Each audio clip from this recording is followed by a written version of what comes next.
En lisant sur les noisetiers et en discutant de leur sujet avec d'autres, j'en suis venu à cette conclusion. La culture du noisetier hybride a un fort potentiel au Québec. Cette opinion teintera fortement cette vidéo. Je tenais à vous en avertir. Bienvenue à Podcast et PowerPoint, l'émission audiovisuelle où l'on vous raconte des publications scientifiques. Chapitre 1, les arbanois, sujet du jour, les noisetiers. Les noisetiers font partie de la famille des bétulacées, soit la même famille que les bouleaux et que les aunes. Deux espèces poussent au Québec.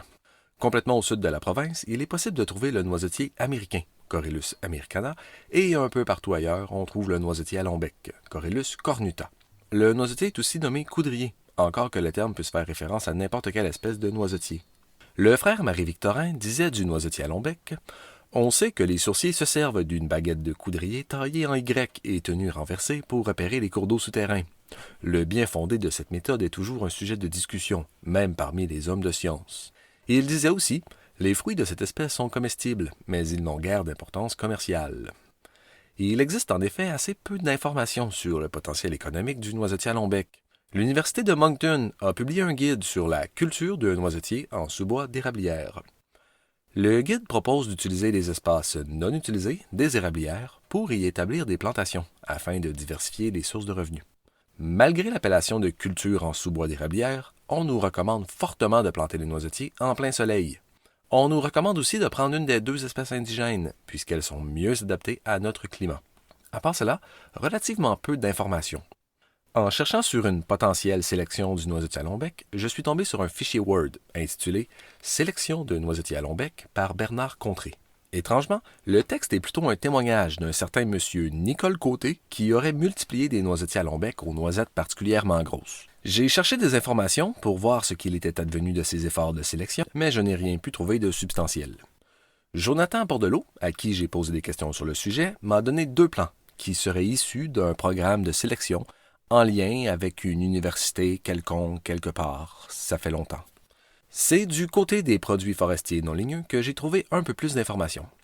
Le guide des principaux PFNL de l'Estrie, réalisé en 2013 par Elsa Poulain et Stéphane Demers, dit à propos des noisettes que « Les noisettes de cet arbuste sont comestibles et ont un goût très agréable. Cependant, les écureuils aussi en raffolent. » Le ton est donné.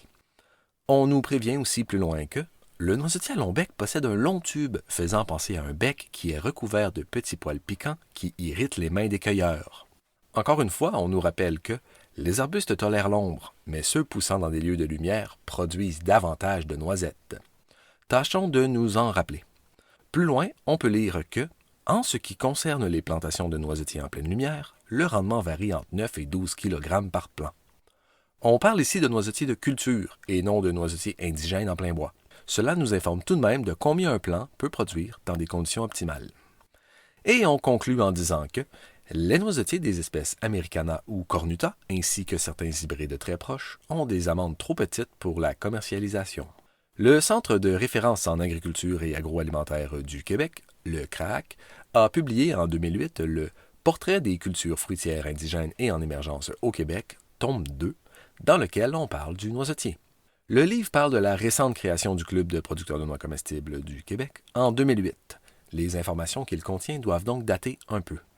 On y mentionne qu'en 1991, environ 260 000 kg de noisettes en coque et 263 000 kg de noisettes écalées étaient importés au Québec. Fait curieux, les noisettes en écale proviennent majoritairement de l'Oregon, tandis que les noisettes écalées viennent majoritairement de Turquie. La Colombie-Britannique, quant à elle, produit 330 000 kg de noisettes par année. On précise que ce n'est pas à partir d'espèces indigènes. Il est question du balanin du noisetier, qui peut endommager plus de 20% des fruits. Personnellement, toutes les noisettes sauvages que j'ai pu trouver étaient piquées. Peut-être est-ce lié au fait que les rongeurs accaparent la totalité des noisettes non piquées, mais une autre étude citant Yvan Perrault confirme cette impression. Je reviendrai plus tard sur cette étude. On mentionne au moins que le noisetier à long bec possède un avantage. L'espèce C. cornuta démontre une grande résistance aux maladies fongiques, plus que d'autres espèces introduites. Et on conclut en disant que les pépiniéristes québécois doivent poursuivre la création d'hybrides qui conservent la rusticité du noisetier à long bec indigène tout en produisant des fruits plus gros. Bref, en feuilletant ce qui a été écrit sur la culture du long bec, on comprend pourquoi la culture du long bec ne s'est jamais vraiment implantée. J'ai trouvé relativement peu d'informations sur le noisetier américain, Corylus americana. Un article de revue datant de 1958, écrit par M. V. A. Evrenoff, Contribution à l'étude des noisetiers, nous apprend qu'il est cultivé aux États-Unis depuis 1798. L'arbuste a aussi été cultivé en Union soviétique, ma source date de 1958, en Ukraine et en Asie centrale, ce qui laisse supposer que sa production de noisettes était assez bonne pour qu'on cultive cette espèce plutôt qu'une espèce asiatique. Nos noisettes indigènes ont donc peut-être du potentiel, mais pour les cultures à grande échelle, la noisette européenne, Corylus avellana, s'est toujours avérée la plus intéressante. Il faut dire qu'il s'agit de la noisette la plus cultivée dans le monde, et ce, depuis fort longtemps. Théophraste fait état de 2 variétés connues, 384 avant Jésus-Christ, l'une arrondie, l'autre allongée. Plus de 2 millénaires de sélection génétique ont certainement amélioré les rendements de l'espèce. Pour les gens désirant implanter la culture de la noisette en Amérique, il était donc tout naturel d'importer l'espèce européenne, Corylus avellana. Hélas, vous devriez maintenant savoir ce qui arrive lorsqu'on implante une espèce exotique sur un nouveau continent. Ignorant l'existence de la brûlure orientale du noisetier, les nucériculteurs ont eu une mauvaise surprise.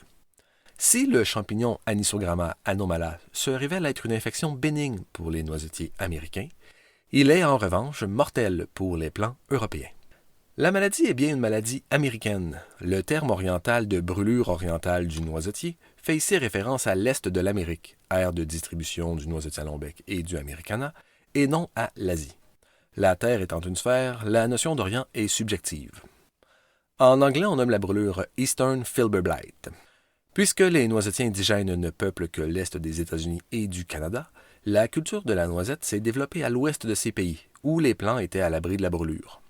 Encore aujourd'hui, 99% des noisettes américaines proviennent de l'État de l'Oregon. Le climat plus chaud de la côte ouest en favorise aussi la culture. C'était donc mal parti pour la culture de la noisette à l'est de l'Amérique. Heureusement, il existait une solution.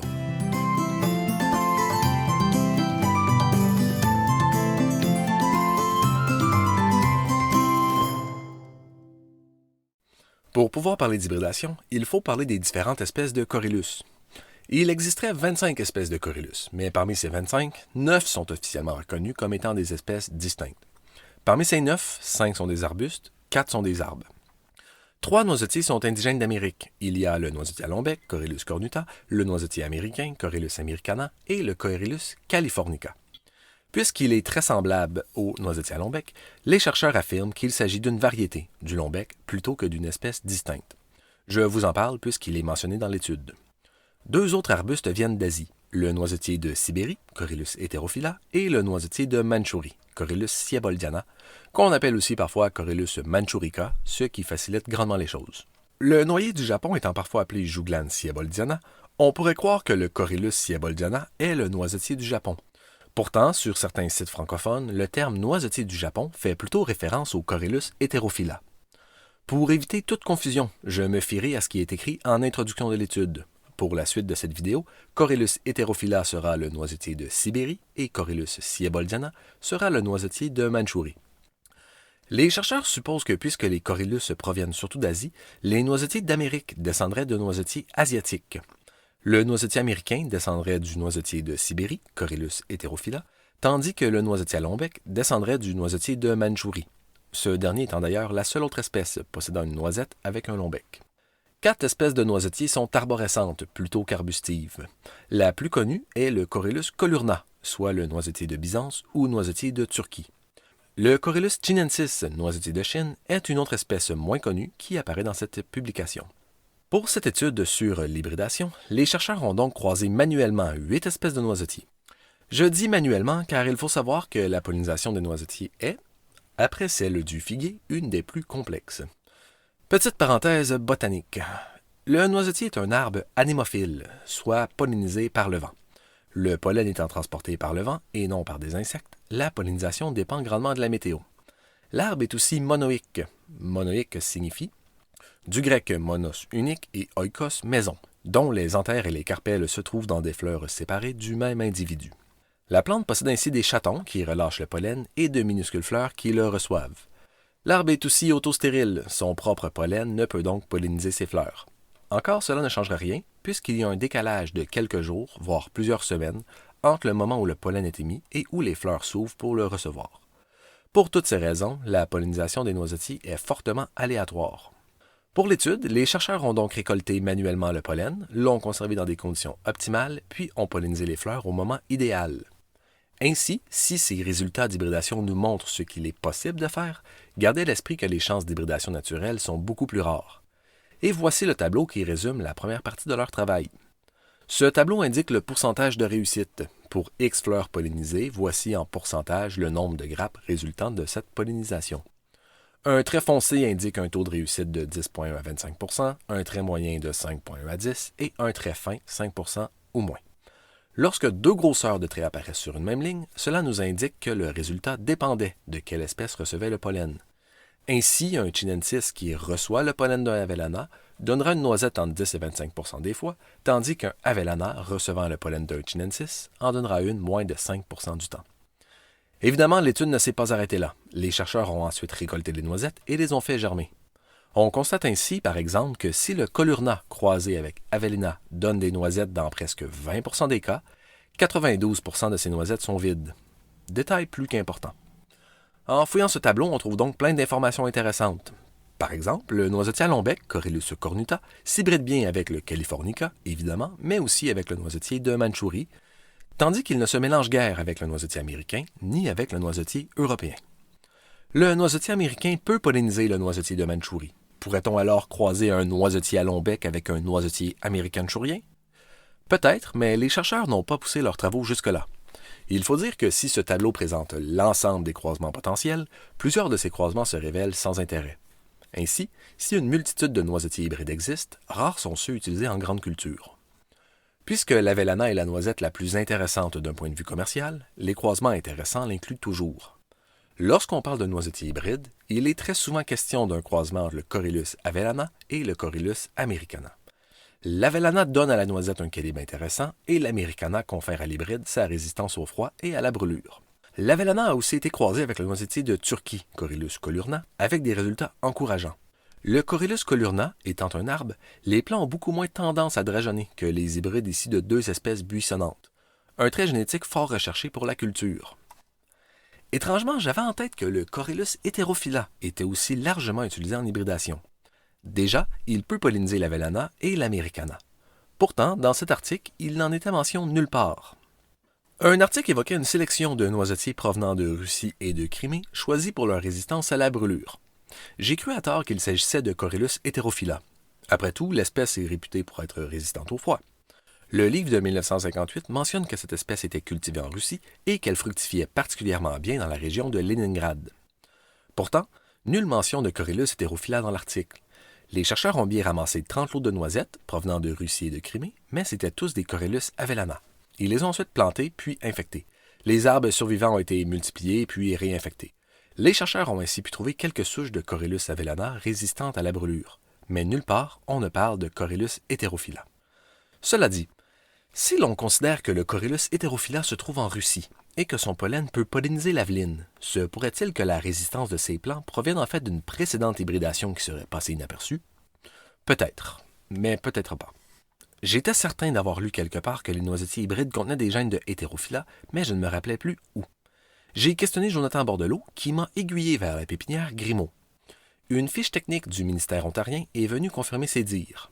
Dans le document intitulé « Recommandations provisoires et description des cultivars de noisetiers commercialisés en Ontario », on y trouve la liste de « cultivars canadiens hybrides de Corylus heterophylla ». L'hybride semble donc l'avoir été développé par la célèbre pépinière Grimaud. Ce serait donc une spécialité canadienne, adaptée à notre climat. Ceci expliquerait pourquoi les études américaines n'y font guère référence. En cherchant mieux, j'ai trouvé davantage d'informations. Une étude chinoise sur la fertilisation nous renseigne ainsi sur l'origine de cet hybride. Depuis les années 80, la Chine aurait croisé Corylus avellana avec Corylus heterophylla pour obtenir un noisetier adapté au climat du nord de la Chine. Une étude de 2012 confirme que l'Institut économique de Liaoning travaille sur cet hybride depuis les années 80 dans la province de Dalian. Fait intéressant, la plupart des plants croisés avec du heterophylla résistent bien à la brûlure. Je croyais avoir trouvé l'origine de ce croisement. Cela dit, un des noisetiers de l'étude était fourni par la pépinière Grimaud. En cherchant un peu, on découvre l'origine de ces plants. Grimaud heterophylla hybrid number 3 was selected by E. Grimaud, Niagara-on-the-Lake, Ontario, Canada, from open pollinated seed collected from a C. heterophylla, possibly hybrid, seedling originating from Quebec in the 1970s. Ernie Grimaud semble donc être le premier à avoir popularisé l'hybride Heterophylla avalina. Mais plus surprenant encore, les noisettes duquel proviennent les premiers plants étaient des plants québécois. Ainsi, dans les années 70, quelqu'un possédait, au Québec, l'hybride Heterophylla avalina, devançant dans ses expérimentations ni plus ni moins que la Chine, les États-Unis et l'Ontario.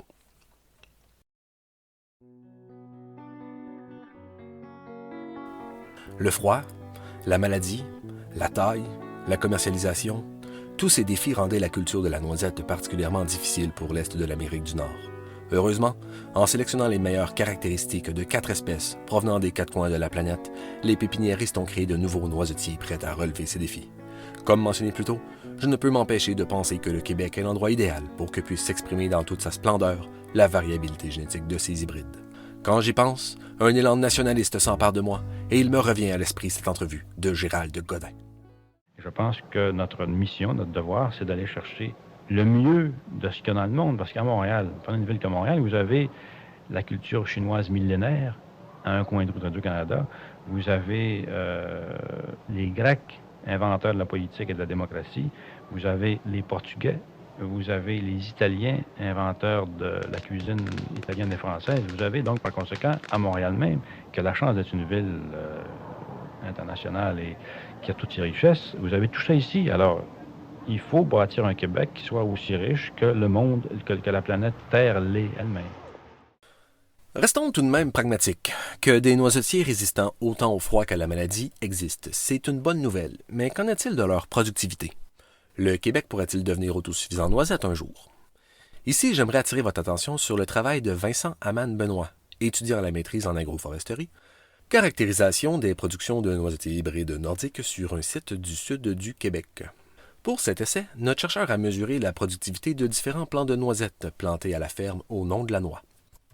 Une des choses que je trouve intéressante est la façon utilisée pour mesurer le rendement. En plus d'exprimer en grammes la quantité de noisettes récoltées, un ratio amande surface de cime et amande volume de cime nous est fourni. Ce détail importe puisque même si un petit arbre produit moins, il prend moins de place et la récolte de noisettes s'en trouve grandement facilitée. Prendre en compte la taille de l'arbre dans le calcul du rendement remet donc les choses en perspective, d'autant que le calcul est fait avec l'amande plutôt qu'avec la noisette entière. Avant d'aborder l'étude, je me dois tout de même de faire une petite parenthèse botanique sur la notion de semis et de cultivar. Imaginons que je possède un noisetier aux particularités particulièrement intéressantes. Appelons-le Aldara. Je désire multiplier ce noisetier. Je peux le faire grâce aux semis. Je prends les noisettes d'Aldara et je les plante. Les petits noisetiers seront donc des semis d'Aldara. Ils auront une génétique à peu près semblable à celle de leurs parents. Je dis à peu près car cette façon de faire est très aléatoire. Pour savoir de quoi auront l'air les noisettes, je n'aurai d'autre choix que d'attendre 5 ans. Pour éviter une mauvaise surprise, je peux multiplier Aldara de façon végétative, grâce au marcotage par exemple. La technique est simple. Je mets une branche d'Aldara en contact avec la terre, j'attends que des racines se développent, puis je coupe ce qui relie cette branche au plan mère. J'ai maintenant un clone d'Aldara que je peux planter n'importe où. L'opération, pouvant être reproduite à l'infini, me voilà prêt à vendre des cultivars d'Aldara. Les cultivars sont des clones, ils produiront donc autant qu'Aldara et surtout, ils donneront le même calibre de noisettes. Le noisetier étant autostérile, précisons qu'un Aldara ne pourra polliniser un autre Aldara. Il faudra donc alterner les cultivars. Vous savez maintenant la différence entre un cultivar Aldara et un plant issu d'un semis Aldara. Retour à l'étude. Ce qui nous intéresse d'abord, c'est le tableau de la page 57, où l'on compare la moyenne de production de la ferme avec la moyenne de production ontarienne pour 2 cultivars. A priori, rien de bien impressionnant. 4 fois moins de noisettes pour le cultivar Aldara, 2 fois et demi moins pour le cultivar Andrew. On pourrait conclure qu'il ne s'agit pas de cultivars particulièrement bien adaptés aux conditions du site. Cependant, regardez les 2 colonnes à droite. Comme prend bien soin de le mentionner Vincent, si l'on considère les rendements maximaux obtenus pour les individus exceptionnels qui ont été évalués, hors échantillon, la différence est beaucoup moins importante. Dans le cas d'Andrew, 6 ans, la mesure de rendement maximal dépasse même celle de la pépinière Grimaud. Ainsi, même si en général les cultivars performent moins bien ici qu'en Ontario, certains arbustes s'en tirent anormalement bien. Vincent explique que la différence de météo aurait une influence sur les rendements, mais aussi qu'un problème de pollinisation pourrait expliquer pourquoi la majorité des cultivars performent nettement moins bien ici qu'en Ontario. Cette théorie est en accord avec ce que disait M. Evrenoff. La pollinisation du noisetier est non seulement très complexe, mais aussi très variable et difficile à déterminer. Vincent reste aussi prudent en mentionnant que le manque de données, nous n'avons la production que d'une seule année, nous empêche aussi de tirer des conclusions définitives sur ses rendements. Cela dit, au travers de ces cultivars étaient plantés d'autres arbustes, eux issus de semis, ceci afin justement de bien polliniser le tout. Vincent a aussi noté les performances des 26 meilleurs noisetiers et a mis en tableau le rendement des 10 plus prometteurs. Chose étonnante, ces bâtards ont une assez bonne production. Sur ce tableau, on voit que ces plants produisent beaucoup plus de noisettes que les plants issus de cultivars. Près de 1300 noisettes pour le noisetier B. Dans cet autre tableau, on compare le rendement de ces 10 plants issus de semis avec les cultivars, ainsi qu'avec différentes moyennes obtenues ailleurs. La production de ces plants dépasse largement la production des cultivars et se rapproche grandement des autres moyennes. Et il est encourageant de constater que le rendement moyen des 10 noisetiers prometteurs est seulement 20% inférieur à celui obtenu pour les 3 cultivars commerciaux de la pépinière Grimaud au même âge. J'étais vraiment surpris de voir combien les plants issus de semis performaient bien, au point de me demander quel était l'intérêt des cultivars. En feuilletant l'étude, j'ai compris que la quantité de noisettes ne pouvait être le seul critère retenu pour juger de la valeur d'un plant. Un des semis les plus prometteurs avait par exemple un taux de noisettes vides de 20% et la plus forte tendance au drageonnage.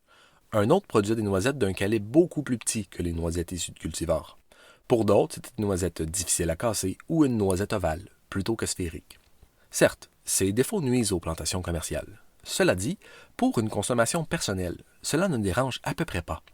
Je pense donc que les particuliers ont tout intérêt à planter des noisetiers issus de semis. D'autant que cela agrandirait de façon considérable le pool génétique.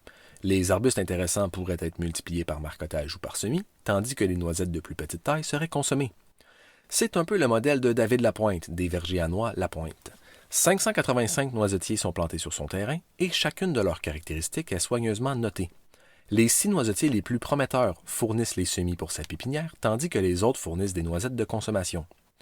Je me répète, plus il y aura de noisetiers au Québec, plus il y aura de champions adaptés à notre climat à multiplier. Car des champions, il y en a déjà. Le plant le plus productif de David Lapointe lui a donné cette année 9 kg de noisettes.